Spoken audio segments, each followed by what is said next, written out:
They worked hard in those early days, felling trees and herding them down the flume. And they played hard, too, in places where the food was plentiful, the music impromptu, and the company fast but faithful. The logging trade surrounding Chapeau is all but gone. Only one towering monument remains, Fred Mier, the giant of a man who keeps our frontier past alive. Welcome to a place untouched by time. Welcome to Fred's Place. Fred's is the place we belong.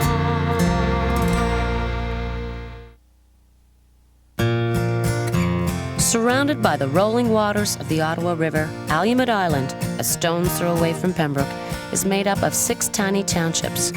Under the shiny bell tower of St. Alphonsus Church is the village of Chapeau, home of Fred Mier's Chapeau Hotel.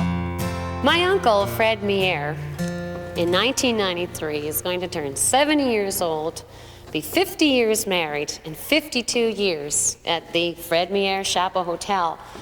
The community of Chapeau was going to honor him in a tribute, a roast, on September the 11th. And I wondered how I could pay tribute to him in my own way. So I wrote a song about Fred and his wonderful wife, Helen Hurdy, that he met here in Chapeau in 1943. We are in St. Alphonsus Church right now, where they said I do. And through this song, you'll hear through the first verse a little bit about the history of Fred and Helen and how they started this thing called Fred's Hotel. He came with his family from the Shirt at Chapeau in 1942. His eye caught the smile of young Helen Hurdy. 'Twas there that they said I do.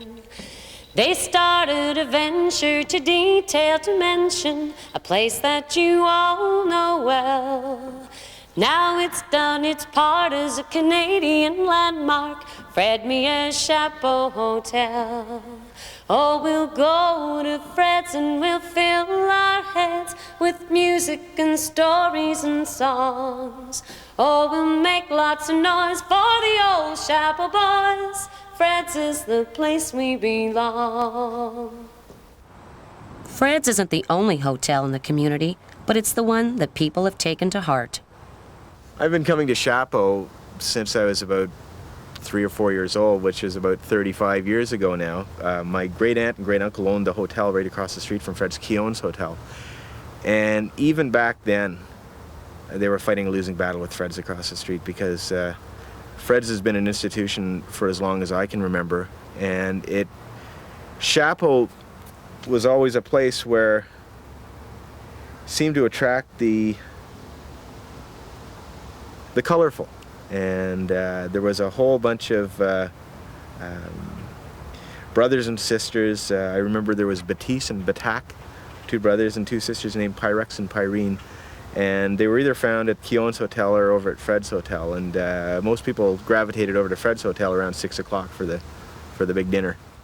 On the surface, Fred's bar is as straightforward as his first customers, people who were sized up for the rigors of the bush. But within these walls, there's a constant opportunity to make new acquaintances, renew old ties, raise a glass to the days of old. And most importantly, spend time with family.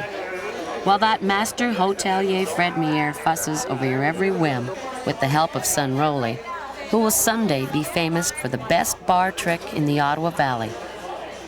We'll come back to that trick a little later. Well, Fred's, apart from being a bar, is in many ways the social center of the community.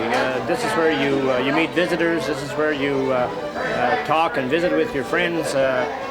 This is the center of the community in many ways. And Fred, I think in his own inimitable fashion, represents hospitality in every sense of the word. The Ottawa Valley hospitality, Pontiac County hospitality.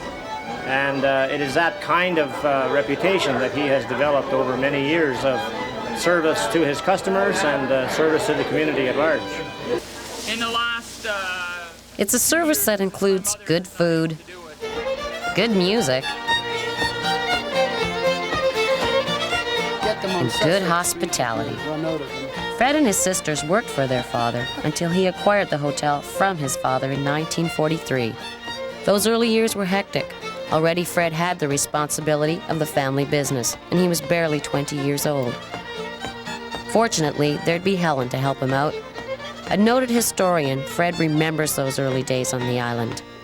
The island was very busy because we had only 3 hotels on the island, and it corresponded for Sheenborough, Chichester, Nicoban, Waltham, and there's 2 hotels in Chapeau, the Keown Hotel in here. And there was an hotel at Desertus, but it was closed for 5 years. It was closed from 1940 to 1945, and then Mrs. Sikorsky took over.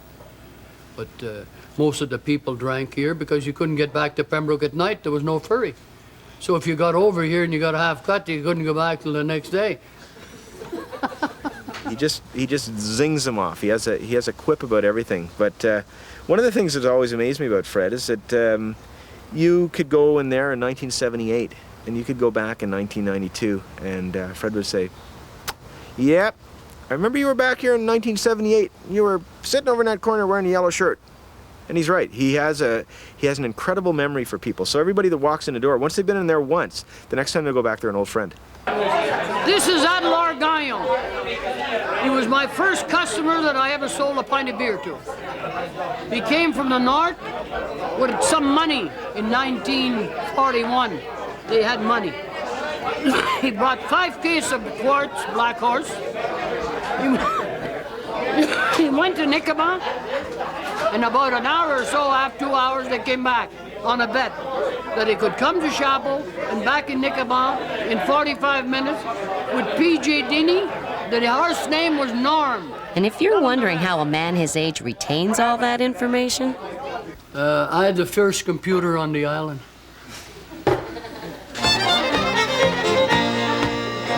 Fred's sense of humor and sense of hospitality are inseparable. In fact, every new customer gets a tour of the many quirky treasures Fred keeps in the bar, including a fish from the coldest spot in Canada and a rare jackalope from Montana. Fred always ends the tour with a privileged peek at an unusual species of Canadian fauna, the silver beaver. Have you ever seen any? 2 shiny Canadian beavers. It's a fast one Fred celebrates with a ring of his bell.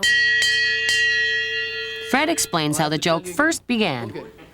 Okay, 1956, 2 roads engineer for the Quebec government came here from the bridge, and it was raining in October, and they said, "Fred, we have 2 shiny beavers, would you like to have them?" I said, "Yes." He said, "Put on your raincoat, get a quart of milk in a dish, and we'll go in the backyard."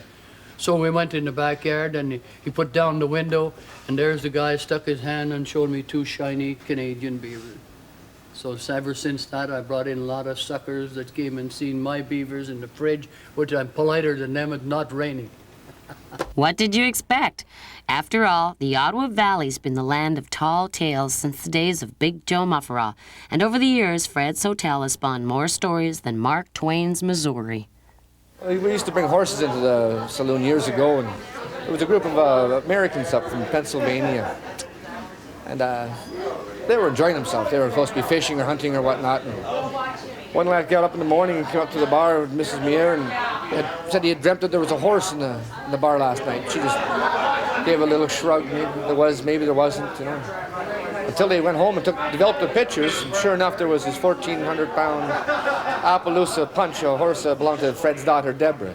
We'd bought him in, but he was very quiet, tame. He wouldn't do anything. He could pull his tail or hop on him. But this guy didn't know if it was true or not. When he went to bed, this was his dream, and he woke up. Sure enough, I've picked up horse manure on the floor here more than once. I started coming here at 15, started. I was 18 years old, they started calling me the Tasmanian Devil. And since then, I come here every Sunday, every weekend, but on Sunday night, we have a good night. I got caught one night, passed out at the counter, and Rolly screwed me to the floor. And I woke up, and he says, "Taz, it's time to go home." I went head first onto the floor. Head first. I said, "Okay, every Sunday I come here." We had a carpet ride nights. We had that for about 3 months, carpet ride nights. So I had a full tree of beer. Rolly gave me, he said, "Go and serve that to people." So I went to serve it, he pulled the carpet on me. I said, "Holy gee, Rolly." And I tried one night to pull him off the carpet, I couldn't even pull him off. 200-something pounds, Rolly, I couldn't even move it. Now let's see how Rolly's doing with his bar trick.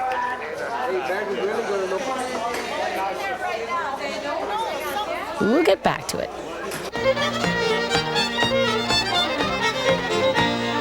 The product, or some of the products, of Fred and Helen's 50 years of marriage are 6 wonderfully talented children that help them out in every aspect of the family business. Anne Mier is a chef extraordinaire, and with her sister Judy and Helen herself, they put out massive amounts of food for massive amounts of people in a short time.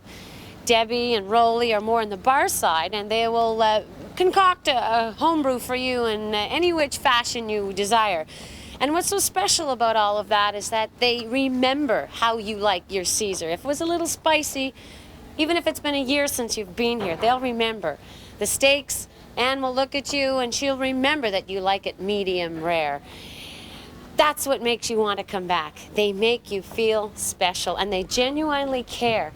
And when you leave this place, as well as when you enter it, they want you to leave happy and safely. That's the unique part of the Miers. I'll say it to you like this. Judy and Anne are preparing and fixing to serve up an army or two. Rolly and Debbie are serving out drinks and preparing a cocktail for you. Peter and Kathy are part of the team, and you'll find them there most any time. They're the Mier family, they hope you leave happy and remember the time of your life.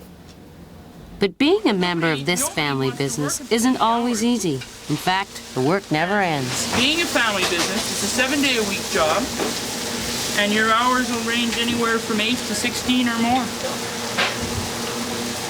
And during the summertime, you don't consider taking holidays at all. Like, that's a no-no. Like, you don't even think about it. Maybe in the fall before Christmas parties start, and then February, before St. Paddy's Day, and then, you know. But last winter we were busy all weekend, so it's hard. When the phone rings and they say it's time to come, you hang up everything and you're here. It's a matter of respect, it's a matter of knowledge, and when you get here and they say you're working in the dining room and you're going, I can't remember what the wine list was. It's hard sometimes because you'll go to tables and you'll say, would you like anything? No, and he'll go right behind you, and because he's Fred, they'll order, which makes you look as if you haven't asked them, and then you get the finger. He has the longest, pointiest finger of anybody on earth, and he puts it like that. You didn't ask them if they wanted anything, you know? It's true. Do you ever see his finger? So, that's it. The worst thing is his finger.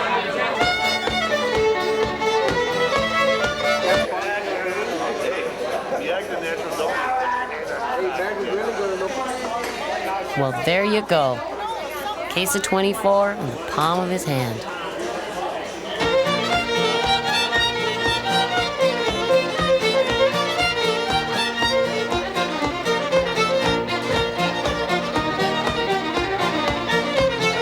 Fred has always made sure that there was good music, too. Unlike other establishments, bands here aren't just musical wallpaper. They're an important part of the fabric. Well, I can't say it was important because it was always casual, except, when they had bands at night to play for dancing. But the good music was the fellow who dropped in with a violin or a guitar and played casually, and that could happen any day of the week and at any time of the day or night. And there's a piano in the back room, and we used to have some great sessions back there that were totally spontaneous. And they still are, and I enjoy the sing-alongs as much as anybody. Sing along. Yo, hip, hip, oh, keep the logs on the go. Keep them rolling and twisting and send the spray high. Yo, hip, hip, oh, through the rapids below, where the Ottawa River flows by. I love it. When the bridge to Pembroke was completed in 1956, Fred's old-style hospitality was extended to the rest of the continent. In fact, to the family's surprise and delight, the back roads of the island became the crossroads of the world. I've seen all kinds of people, from wrestlers, hockey players, Europeans, Orientals, Japanese, Chinese, Australians, German people, people who were lost on the river, in the bush. They finally found their way out and whatnot, and then end up in the Chapeau Hotel looking for directions or a hand, or people who haven't eaten for days, lost, they end up here. Fred and Helen take care of them, give them a room, feed them, make sure no one goes hungry. Politicians, teachers, lawyers, doctors, served all kinds of. What type of people will you find when you enter Fred's Hotel? And you're going to see a diverse range of people, anywhere from the loggers as close as Fort Collonge and Waltham to the Americans who come up to fish in the beautiful Ottawa River. And they all come for the same thing: good food, good fun, and warm hospitality. Fred himself will cater to your every need and make sure that you get wine when you need it. He'll give you the grand tour of Fred's and let you know what every picture meant, and of course those mysterious silver beavers. And I just sort of looped it all together in this way, thinking if I wanted a really good meal with a big chunk of steak, nice chunk of butter on the table, and homemade bread, homemade soup so thick that you can hardly put your spoon through it, this is where I would go, is to Fred's. Have you ever had steak as thick as your fist, or savored some butterscotch pie? Sweet pickles and ham, homemade bread, homemade jam, and potatoes piled up a mile high. Fishers and lawyers and doctors and loggers sit at the same table just fine. Fur-clad fish, silver beaver, they're all the crowd pleasers. And white wine, which kind would you like? Oh, we'll go to Fred's and we'll fill our heads with music and stories and songs. Oh, we'll make lots of noise for the old Chapeau boys. Fred's is the place we belong.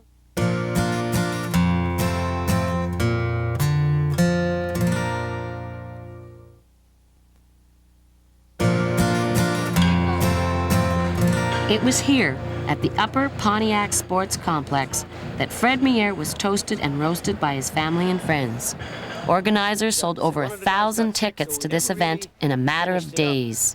So last winter, when we come to look for ways to raise money for our ice plant for the arena here, we thought that Fred would be the man that would draw the crowd here to get the thing started. So I was elected as president of the sports complex to ask Fred. So I went and I asked Fred, and he finally agreed. With everybody crowded into the arena, the hotel had to close up for the first time since the day Fred put out the welcome mat 53 years ago. Amazingly, Fred, ever the ambassador, personally greeted each of the 1,000 well-wishers, including a legend almost as well known as Fred himself. Numero 9, number 9, Maurice de Roquette Richard.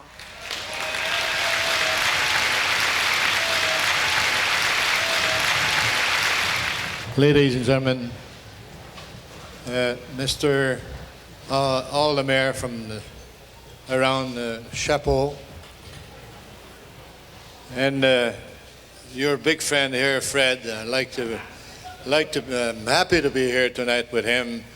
I never had the chance to meet him, but I think the way the people were looking at him, he must have a lot of friends around Chapeau. They celebrated Fred in song. Now there's many a lad from the barroom who'd wake up the next morning quite sore. You see, drinking's all right, but if there's a fight, Fred just throws them out the back door. They joked about Fred's food and his family. When Judy was waitressing, a couple of Americans came in one day and they to the dining room and said, "We want steaks 5 pounds in weight and 3 inches thick and fast." And Judy said, "Well, just a minute.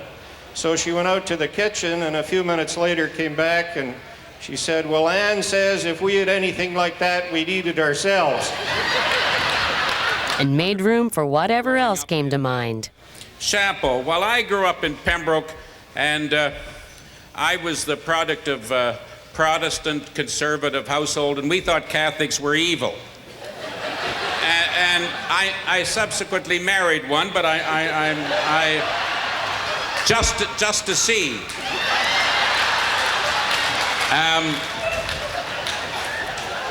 I now can say that Catholics in Ontario are not evil, but I still am not sure about Quebec.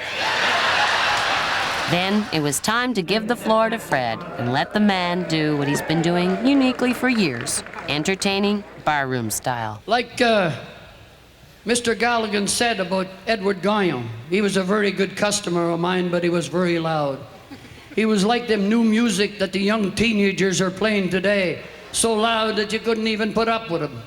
So I put him outside, and he's standing at the foot of the stairs with his head between his hand, and 3 Americans from Pennsylvania came to him and said, "What is your name?" He said, "My name is Jesus Christ."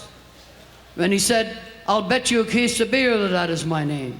So he walked up the stairs and he came to the door, and I met him at the door, and I said, "Jesus Christ, you're back again." The American said, "Give him a case of beer." Finally, daughter Anne spoke on behalf of the entire Mier family. I would like to thank, and I would like everyone to stand and thank all of the organizers for organizing this and giving them one of the biggest claps this village has ever heard.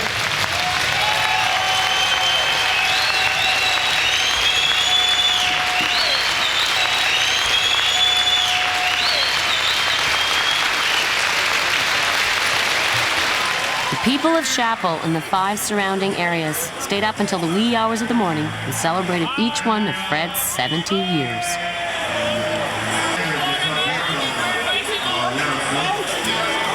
It was almost like being back at Fred's place, where the clocks aren't synchronized because the party's never over. That is, until the sun creeps over the horizon and Fred prepares to welcome old and new friends to the last outpost of our rough but sentimental frontier way of life. He came with his family from Deschutes to Chapeau in 1942. His eye caught the smile of a young Helen Hurdy. 'Twas there that they said I do.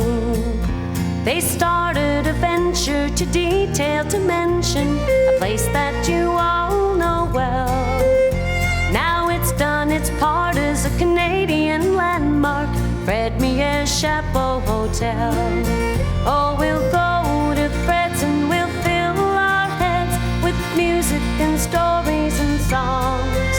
Oh, we'll make lots of noise for the old Chapeau boys. Fred's is the place we belong. Have you ever had steak as thick as your fist, or savored some butterscotch pie? Sweet pickles and ham, homemade bread, homemade jam, and potatoes piled up a mile high. Oh, we'll go to Fred's and we'll fill our heads with music and stories and songs. Oh, we'll make lots of noise for the old Chapeau boys. Fred's is the place we belong. Fishers and loggers and doctors and lawyers sit at the same table just fine. Fur-clad fish, silver beavers, they're all the crowd pleasers. And white wine, which kind would you like? Oh, we'll go to Fred's and we'll fill our heads with music and stories and songs. Oh, we'll make lots of noise for the old Chapeau boys. Fred's is the place we belong. Yes, we'll go to Fred's and we'll fill our heads with music and stories and songs. Oh, we'll make lots of noise for the old Chapeau boys. Fred's is the place we belong.